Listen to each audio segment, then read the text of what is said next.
Olá, meus amigos, um dia de muita paz para todos nós. Hoje, exatamente 8 de julho de 2022, estamos nós reunidos para estudarmos a obra Ave Cristo.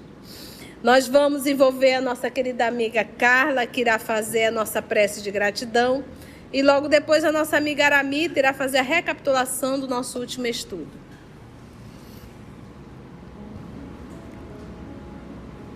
Amado Jesus, mais uma vez te agradecemos essa oportunidade de aprendizado, de trabalho, nesse clima fraterno, dentro desse mundo que parece tão corrido, que nos leva às vezes a caminhar como cegos. Mas tu, como sempre, nos guia e nos dá novas oportunidades. Abre nosso entendimento, ajuda-nos a compreender essas lições e colocar em prática para logo chegarmos a Ti. Que assim seja. E Lívia nos ensinando a lição do dever. No nosso último estudo, vimos que Lívia confessou ao Tassiano que ela também é casada, casou com Marcelo Volusiano, ela tinha 15 anos, ficou empolgada com a atenção do rapaz, mas tudo que ele contava eram mentiras. Então casou com Marcelo Volusiano e o Marcelo começou a viver às custas dela e do pai, e em pouco tempo arranjou uma amante, a poetisa e bailarina Sublícia Marcina. Mas ele não saía de casa, continuava com a amante, indo em casa e fazendo as dívidas e tudo. E aí ela e o pai saíram, se mudaram de cidade para não ficar mais em companhia do Marcelo Volusiano. E eles estão nessa conversa e ela está dizendo para ele, né, que ela pode desculpar os erros alheios, que podiam ser dela, que ela não ia disputar o carinho de outrem, né, o do marido. E não era essa a opção do amor, que ela tinha aprendido com o pai do que era o amor. Então ainda estamos, Tassiana e Lívia, conversando. Então vamos lá, que Jesus, o nosso Senhor, possa nos conduzir mais esse trabalho. Estamos então nesse diálogo. Então vamos lá, vamos ouvir o Tassiano. Não acreditas, porém, na sobrevivência da felicidade em outros moldes? E, baixando o tom de voz que se fizera mais doce, o marido de Helena perguntou: Não admites a nossa capacidade de construir novo ninho em novo campo de compreensão e ventura? Lívia, extremamente enrubescida, ficou vermelha, tá, gente? Lançou-lhe inesquecível olhar e concordou. Sim, creio. Sinto em tua dedicação nobre e calma uma praia linda e segura, capaz de proteger o barco de meu destino contra todos os vendavais. Amo-te muito. Descobri esta verdade logo que nos vimos pela primeira vez. Compreendo agora que Marcelo me trouxe os encantamentos da menina, ao passo que, em tua companhia, assinala em mim os anseios da mulher. A nenhuma glória feminina poderia eu aspirar mais alta que a de compartilhar de teus sentimentos. Entretanto, não mais nos pertencemos. Amo-te muito. Descobri esta verdade logo que nos vimos pela primeira vez. Aí alguém vai me perguntar: tia, existe então amor à primeira vista, né? Antigamente a gente tinha essa frase, hoje em dia ninguém nem escuta mais, né? Não é verdade? Não, foi amor à primeira vista. Hoje não tem mais nem vista, nem primeiro amor, porque já olhou, já foi, já ficou e já acabou, né? Não dá nem tempo dá tempo nem de falar. Foi amor à primeira vista, não existe mais. Não dá mais nem de descobrir. Mas antigamente a gente tinha muito isso, né? Amor à primeira vista. No livro dos Espíritos, os amigos espirituais informam que não existe alma gêmea. Obviamente que os espíritos respondem pautado na ideia, no pensamento de quem está perguntando. Então, quando se fala em alma gêmea, o conceito da humanidade terrena é que Deus criou uma alma predestinada para outra alma. Então, dentro desse conceito, realmente não existe alma gêmea, porque Deus respeita o livre-arbítrio. Quando o nosso querido Emmanuel vai tocar nesse assunto no livro O Consolador, ele fala em alma gêmea, mas que fique bem claro que foram almas que, ao decorrer das suas encarnações, foram construindo esse amor. Então, pautado nesse conceito de construção, aí a gente pode dizer que existe uma alma que se afinou muito com a outra. Então, quando ela diz aqui, quando ela olhou para ele a primeira vez, ela sentiu isso muito forte dentro dela, isso mostra que talvez ela realmente já o conhecia de uma encarnação anterior. Mas como ela é muito lúcida, ela diz assim, ó: compreendo agora que Marcelo me trouxe os encantamentos da menina. Então, ainda uma paixão, um sentimento infantil. Aquela coisa de idealizar o conto da carochinha, né? O romance, a princesa e o príncipe que virou, sabe, essa coisa toda, né? Então, é muito infantil. Mas ela diz, ao passo que em tua companhia assinalo, ou seja, marco em mim os anseios da mulher. Então, agora, como ela diz, agora é um sentimento maduro. E lá com Marcelo foi coisa de menino, coisa de criança. Agora ela diz, a nenhuma glória feminina poderia eu aspirar mais alta que de compartilhar de teus sentimentos. Entretanto, não mais nos pertencemos um ao outro, porque ele é casado e ela é Casada. É muito difícil, sabe, gente? Quando você fala de relação, é um campo meio minado. Porque cada um é cada um. Então, eu não posso chegar assim, Carla, você não pode abandonar seu esposo. Mita, você não pode abandonar seu esposo. Porque quem está calçando o sapato é elas. E só elas sabem, no particular, aonde está apertando. Mas a gente tem que começar a pensar se a gente vai sair, vai pular de um casamento, porque a gente simplesmente, eu não quero mais, eu não amo mais, né? A gente fala, eu não amo, mas nunca amou, minha filha, nunca amou. Então, chega aquele momento que é o período do sacrifício. Eu aprendi nessa encarnação que ninguém casa com quem ama. A gente casa com quem precisa amar. Com quem precisa aprender a amar. Por isso que casou. Nossos filhos não são o amor da nossa vida, mas são quem nós precisamos amar. Os nossos irmãos não são o amor da nossa vida, mas são aqueles que nós precisamos amar. Então, família é símbolo de que eu preciso aprender a amar. Então, se é um período que a vida te exige sacrifício, talvez valha a pena realmente esse sacrifício.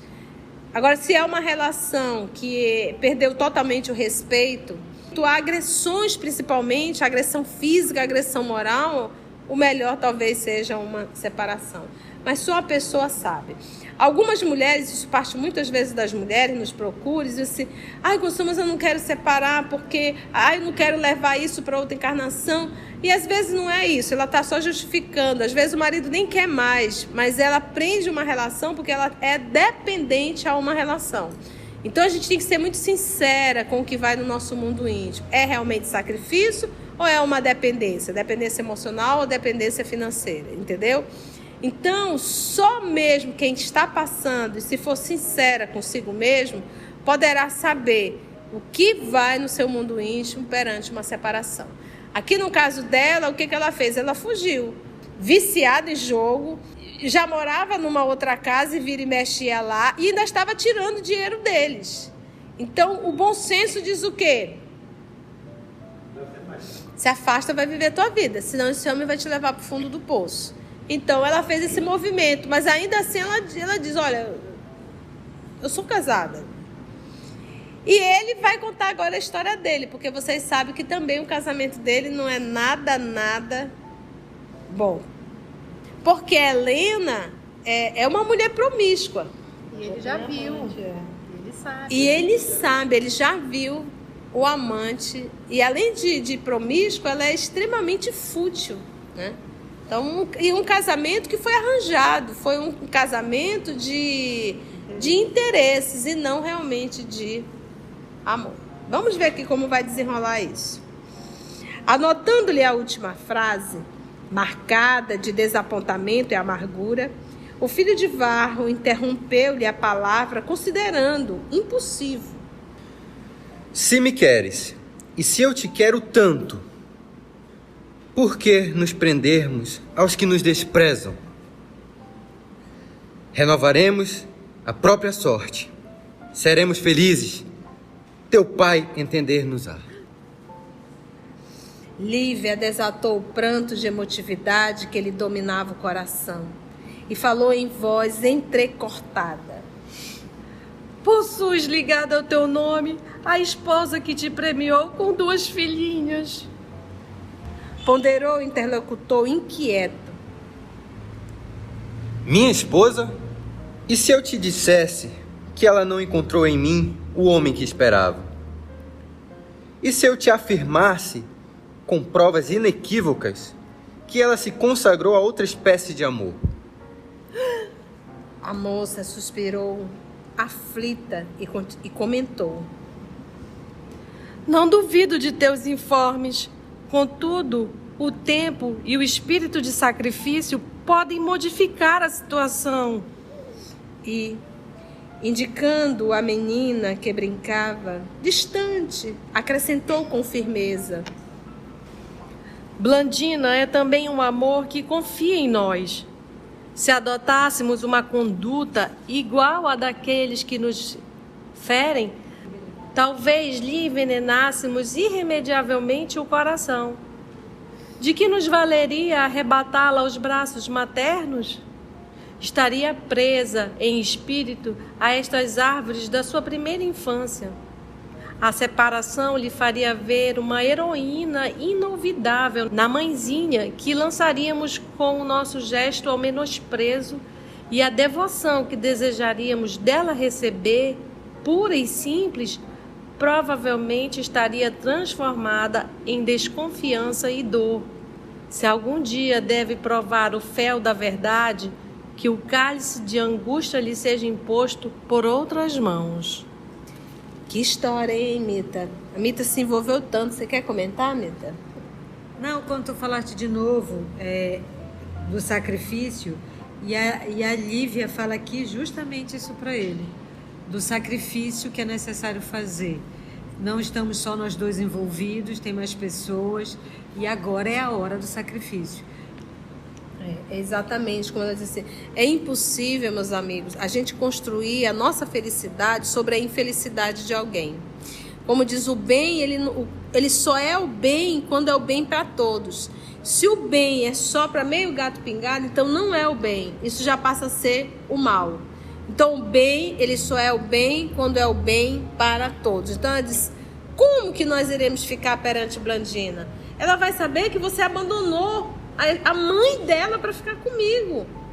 Como que vai ser isso? Que moral nós teremos para isso, não é verdade? Então, que base será essa? Então, a gente sempre tem que questionar. Conceição, eu encontrei o amor da minha vida, mas já está casado. Essa é a prova. É isso que a gente tem que entender. É essa a prova. Era assim que tinha que acontecer. E a gente tem que entender que as provas, elas se repetem enquanto nós não tirarmos um 10. Então, se você encontrou o grande amor que você acha, que é o grande amor da sua vida, que às vezes é só uma grande prisão, é grande amor, mas quando passa 2 anos, você não suporta mais. Já quer outro amor. Já quer outro amor da sua vida, né? Porque conviver não é fácil. Conviver com terrícola, um monte de terrícola dentro de uma casa, é um inferno. Né? Mas vamos lá. Mas você acredita que é o amor da sua vida. Ok, essa é a prova. Se fosse para vocês dois terem reconstituído família, vocês teriam se encontrado lá atrás. Você livre, ela livre, ponto, estaria tudo bem. Mas se os caboclos se encontraram, se a cidadã e o cidadão se encontraram já ambos com família, ou um dos lados, não mexe nisso, que isso é casa de abelha, casa de caba. Vai te dar muito problema. E ainda agora, tia, a gente falou que os espíritos nos protegem, nos livram de muitas coisas. A gente só lembra dessa parte, né? Que eles nos livram de situações que não tá para acontecer para nós. Mas a gente não lembra também dessas coisas que não é para acontecer para nós. Isso é o melhor. Exatamente. E sabe, Aramita, me vem agora na cabeça as influências espirituais. Porque ainda tem esse ponto. As influências espirituais. Vamos pegar a obra Paulo Estevam? Vocês sabem que eu adoro Paulo Estevam. Mas vocês vão lembrar, naquela primeira viagem dele, junto com Barnabé, da Tecla, que era noiva, muito mais jovem do que Paulo, e ela se apaixonou, perdidamente. E Paulo identificou que ela estava sob influência de espíritos do mal para atingir Saulo. E atingiu, porque ele foi quase morto por conta de Tecla. Então ainda tem esse outro ponto que a gente tem que pensar. Será que é amor ou você está no processo obsessivo para destruir a tua encarnação e de quem se encostar perto de ti? Entende, gente?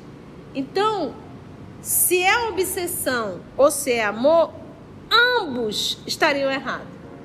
O importante é você saber qual é o caminho, a porta estreita.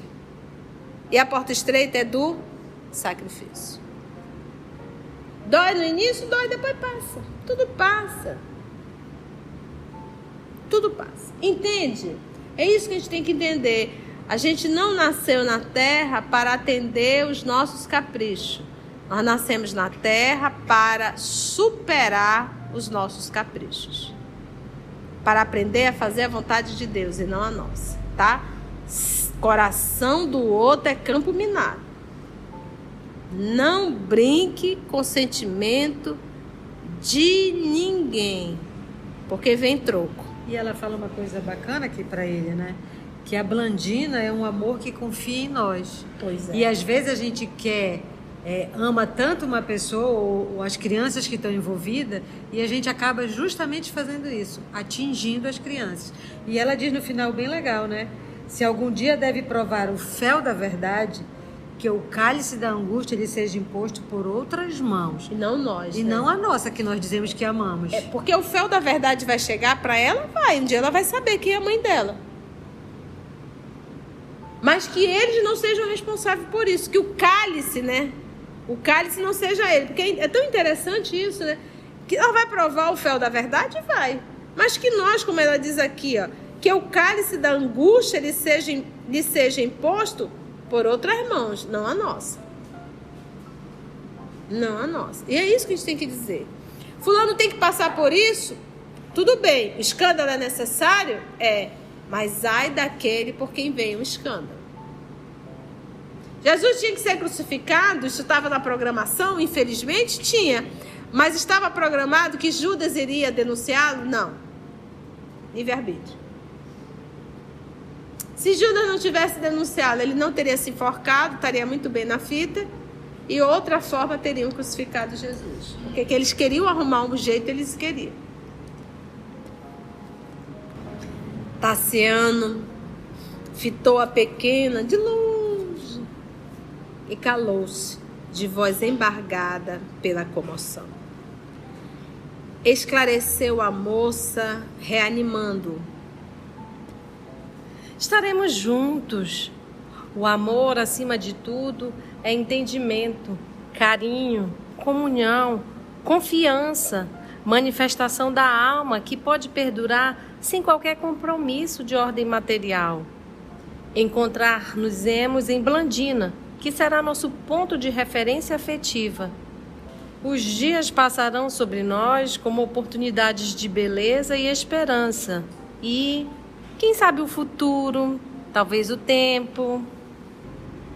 Antes, porém, que pudesse terminar a frase, a menina alcançou-os com um belo sorriso a oferecer-lhe soberbo ramo de gerânios encarnados.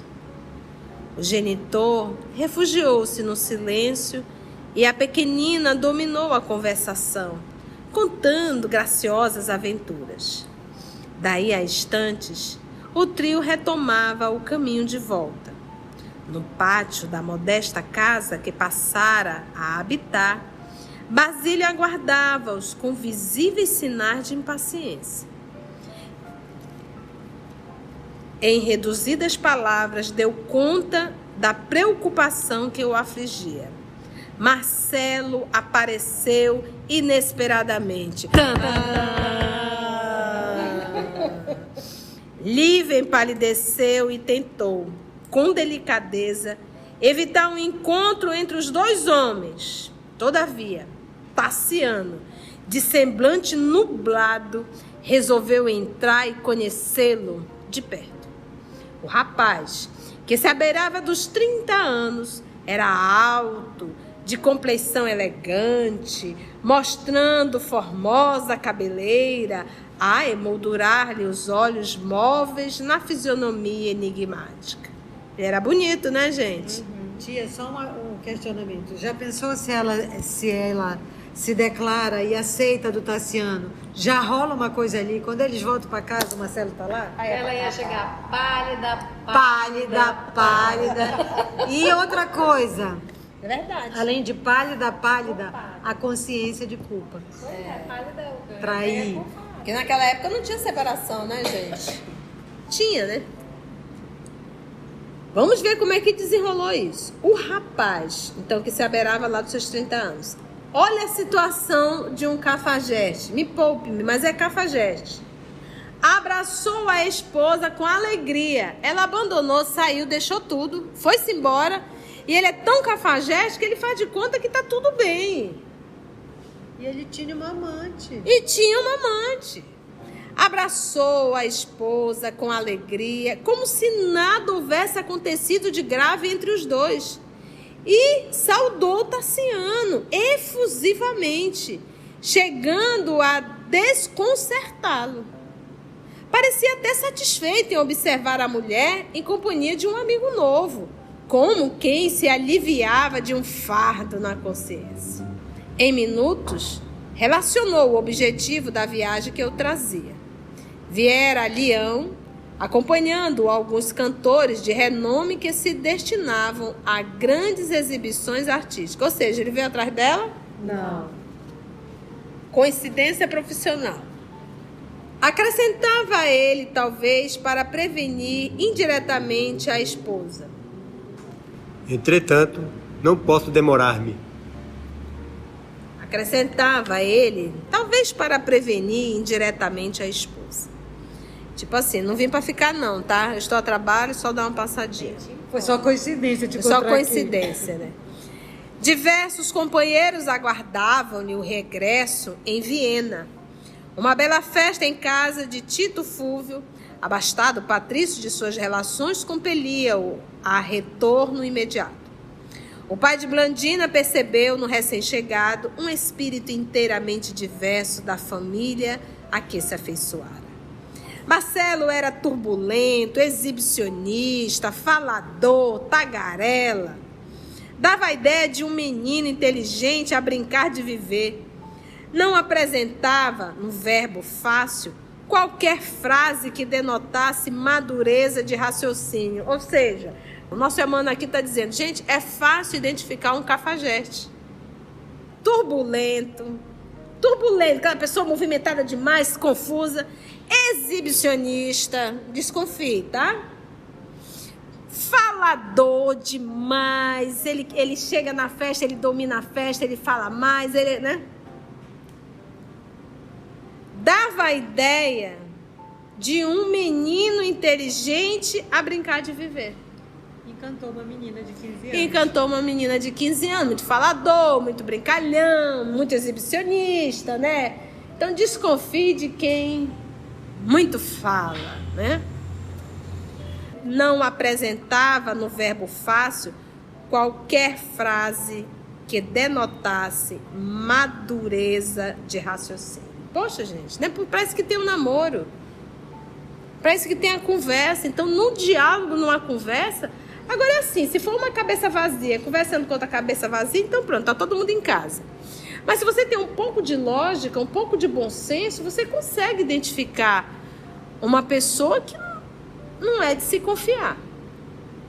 Quantas histórias nós não ouvimos de meninas que ficaram órfãos de pai e mãe, mas que ficaram com uma fortuna muito grande e que aparece um cafajeste desse, que fala bastante, que envolve, e as mulheres, algumas décadas atrás, ela não tinha o domínio, ela acabava assinando toda a documentação, cabia embora, levava tudo, ela ficava na miséria, algumas vezes tinha até que se prostituir.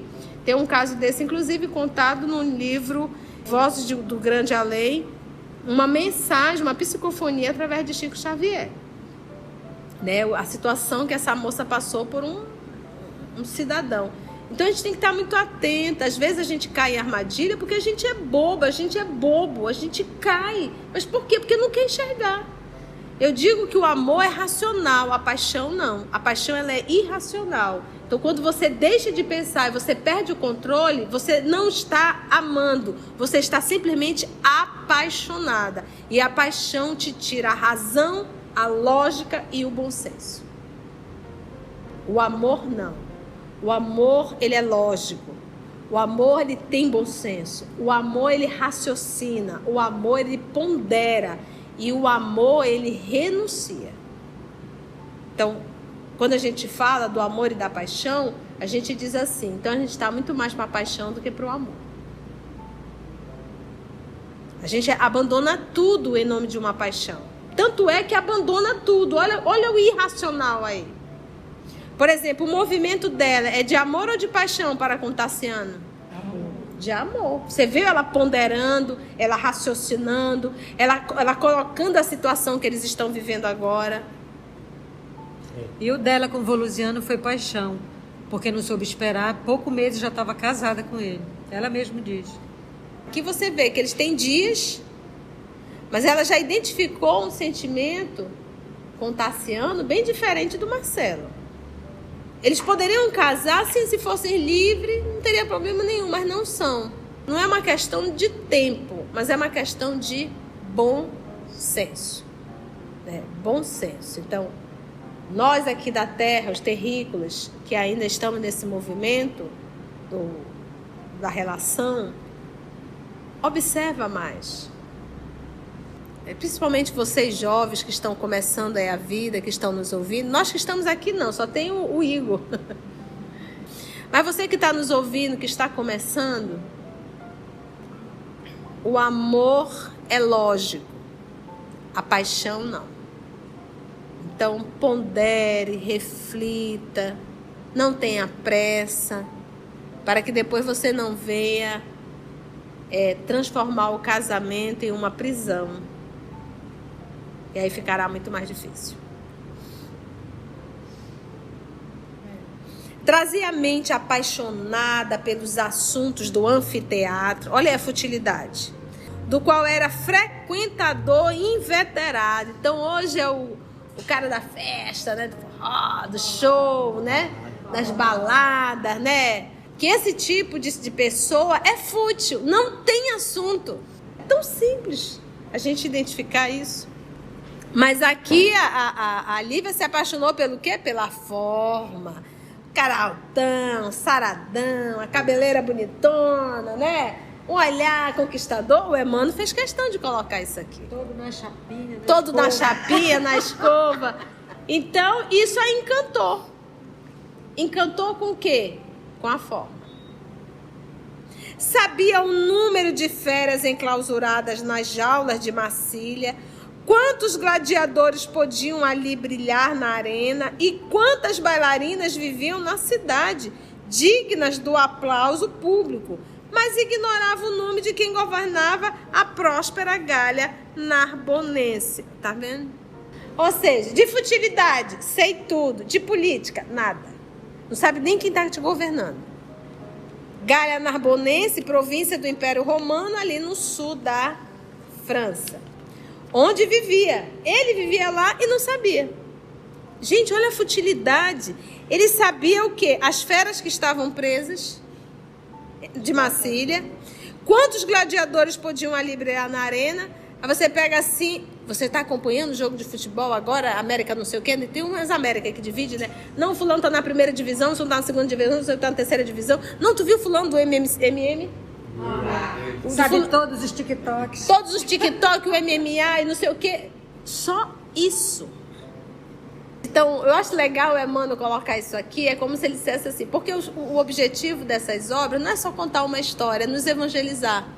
E ele está mostrando aqui na prática, de uma forma tão lógica. E é como se a gente ele dissesse assim, faça uma autoavaliação, veja se você também não é um Marcelo. Quantos Marcelos e Marcelas não estão soltos por aí? Assim, totalmente fúteis, de uma futilidade só, sem se aprofundar, sem buscar. Se eu perguntar assim, conta um pouco de Dom Pedro II. Oi? Quem foi? Quem foi? Né? Dom Pedro II, o imperador. Mas espera lá, esse era aquele que era mulherengo, que pegava todo? Porque eu vi na minissérie. Eu vi na minissérie eu vi. Não era o pegador, não. Você está entendendo quantos assim nessa condição agora? E desconhecia completamente as suas indústrias e tradições do próprio lugar que ele vivia. Tassiano, que eu escutava a princípio, com disfarçado rancor, porque, gente, ele está desaparecido, de repente aparece, ao invés de perguntar como é que você está, o que que houve, não, ele começa a falar, ele só falou futilidade. E Tassiano olhando para ele. Tu imagina? Nem quis saber quem era, o que Tassiano estava fazendo com a esposa. Não. Quer falar dele. Porque o egocêntrico é isso. Ele quer estar no centro da atenção sempre. Então ele fala muito, ele fala alto e ele quer que todos olhem para ele. Nesse processo de orgulho e de vaidade. Tassiano, que eu escutava a princípio, com disfarçado rancor, depressa ele reconheceu a fatuidade, ou seja, o lado presunçoso e vaidoso, e passou a examiná-lo com mais calma e menos severidade. No fundo, porém, sentia-se aborrecido. Aquele visitante inesperado era um trambolho no caminho. Se pudesse, exilá-lo-ia no fim do mundo. A ideia de liquidá-lo em alguma emboscada bem feita agitou-lhe o pensamento. Contudo, não nascera com a vocação de assassino e, por isso, expulsou a tentação que se lhe insinuava na cabeça. Não vacilaria, porém, na mobilização de todos os recursos para afastá-lo. Enquanto Marcelo se detinha, falador, na descrição das próprias bravatas, falas, né? O filho de Varro refletia sobre a melhor maneira de empenhar amigos no afastamento do intruso. Cenas do próximo capítulo. Vamos deixar Tassiano pensando como ele deve fazer para se livrar de Marcelo. Foi bom, gente? E assim agradecemos a Deus, nosso Pai, a Jesus, o amor de nossa vida, a espiritualidade amiga aqui presente e até o nosso próximo encontro, se Deus assim nos permitir. Que Deus possa nos abençoar.